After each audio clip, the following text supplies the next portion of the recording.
Go. Alright, so since we're not having practice this week because it's raining and everybody's schedules, we're just going to do a little bit of hammer drills from Mike and Minnie Pikowski's stuff. Great stuff. So the first thing I want you to start with is any object. If you have a hammer, great. If not, use a broomstick, a mop, a rope with a little weight on the end, juice jug, whatever you have. We're going to start with pendulum swings. So all you're going to do is hold the object and you're just going to sway back and forth, just using your hips, not your arms, going back and forth.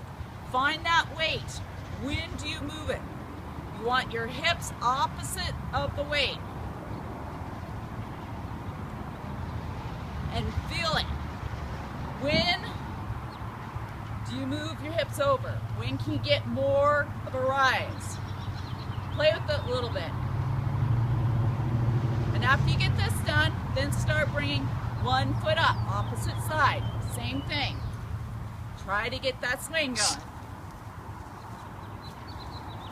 And after you feel good with that, then you can start walking with it. Forward and backwards. Use your hips. Feel the difference between just stepping to the side and using your hip drive.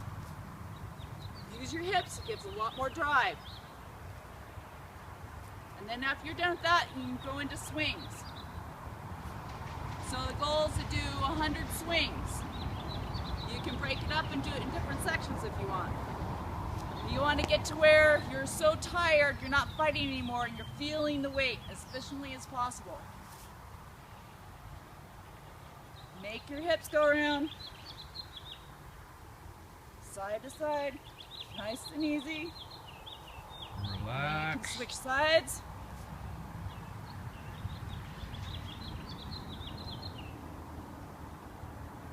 You can walk with it.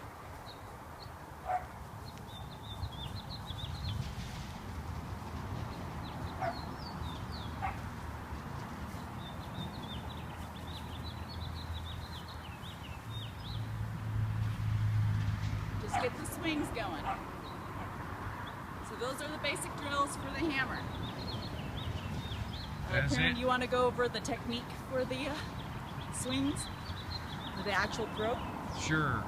Just to re-emphasize, as Angela said, you can use a weighted bar, even if you've got an old piece of pipe hanging out, just to create that pendulum action and simulate the hammer. So Karen's gonna walk you through the actual throw technique. So the trig would be behind him.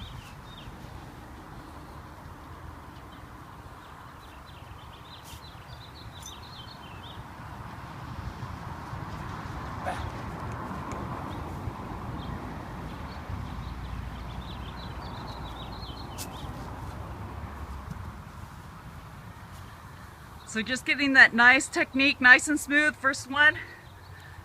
And then slowly going, increasing. Make sure you're making your weight opposite side. And before you go to release, make sure you reach your weight out in front of you. The more you reach it out in front, the more you can lean back with it on the back side. So you want all that power going from that down position up. So it should come around 3 o'clock, 2 o'clock, 1 o'clock release. If you do that many spins. And you want to lean. Much easier with hammer shoes. That's all for today.